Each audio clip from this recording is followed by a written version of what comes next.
video rifletteremo sulle implicazioni dei nuovi paradigmi educativi, in particolare sulla progettazione degli spazi di apprendimento e sulle metodologie didattiche.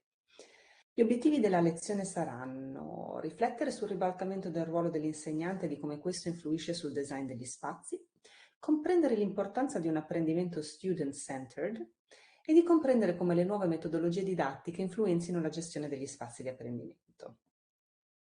Fino a poco tempo fa l'insegnante aveva un ruolo predominante in classe, impartendo conoscenza agli studenti.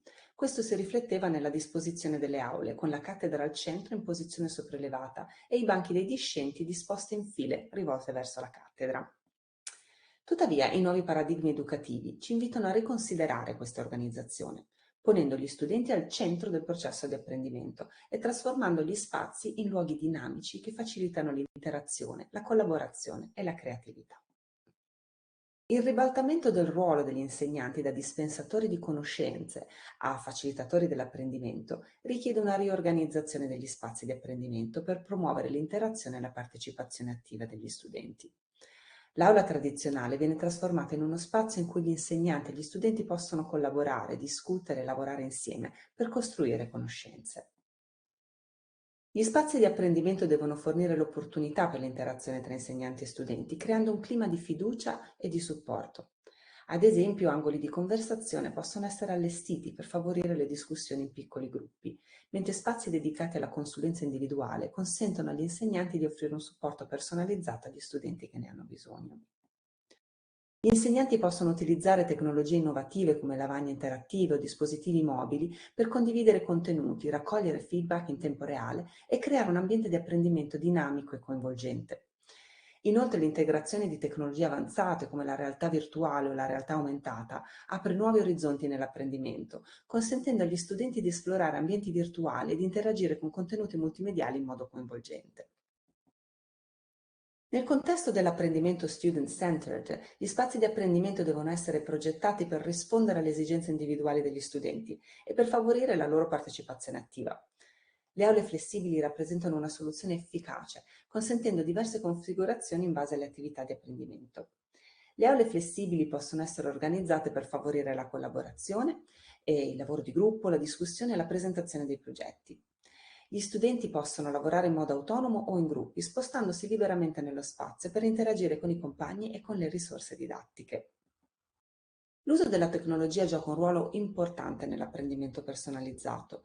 Gli ambienti digitali e le piattaforme online offrono la possibilità di accesso a risorse multimediali, a lezioni interattive, a strumenti di valutazione, consentendo agli studenti di apprendere secondo il proprio ritmo e di approfondire gli argomenti di interesse, oltre ad offrire gli strumenti per condividere le informazioni in modo efficace ed istantaneo, creando le condizioni perfette per il lavoro collaborativo.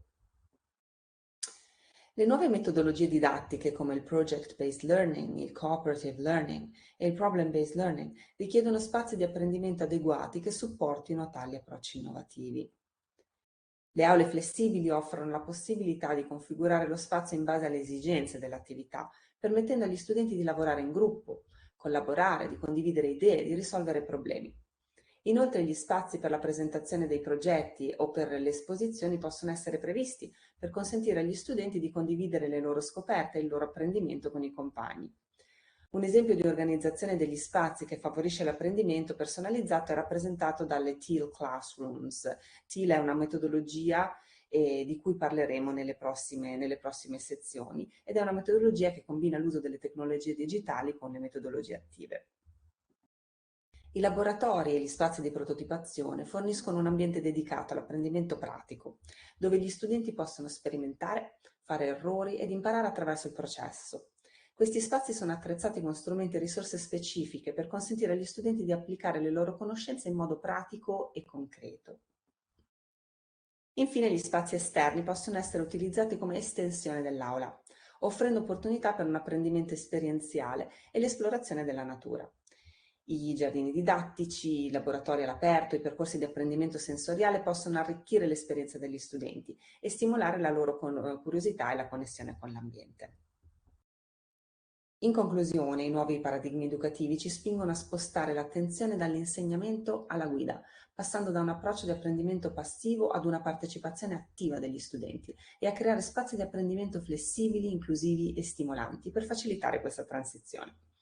È importante considerare che gli studenti sono il fulcro del loro apprendimento e coinvolgerli nella progettazione degli spazi, ascoltando le loro idee e le loro opinioni, è un'opportunità preziosa. Fino dalla prima infanzia, quando gli studenti si sentono coinvolti e responsabili del loro ambiente di apprendimento, si sviluppa un senso di appartenenza e di autenticità che favorisce il loro impegno e la loro motivazione. Infine è fondamentale la formazione degli insegnanti. Questo riveste un ruolo fondamentale per garantire un utilizzo efficace degli spazi di apprendimento e l'integrazione delle nuove metodologie didattiche. Gli insegnanti devono essere preparati per sfruttare al meglio le risorse disponibili, favorire la partecipazione attiva degli studenti e creare un ambiente inclusivo e stimolante, attraverso una progettazione intenzionale degli spazi. Devono diventare guide, facilitatori, mentori, incoraggiando la curiosità e stimolando la riflessione critica e fornendo il supporto necessario agli studenti nel loro percorso di apprendimento. I nuovi paradigmi educativi richiedono una rivoluzione nella concezione dello spazio e delle metodologie di insegnamento. Dobbiamo creare ambienti stimolanti, flessibili ed inclusivi, mettendo gli studenti al centro del processo di apprendimento, preparandoli per un mondo in una rapida evoluzione. Investire nella progettazione degli spazi di apprendimento significa investire nel futuro dei nostri studenti e nella qualità dell'istruzione che offriamo loro. Vi ringrazio per l'attenzione.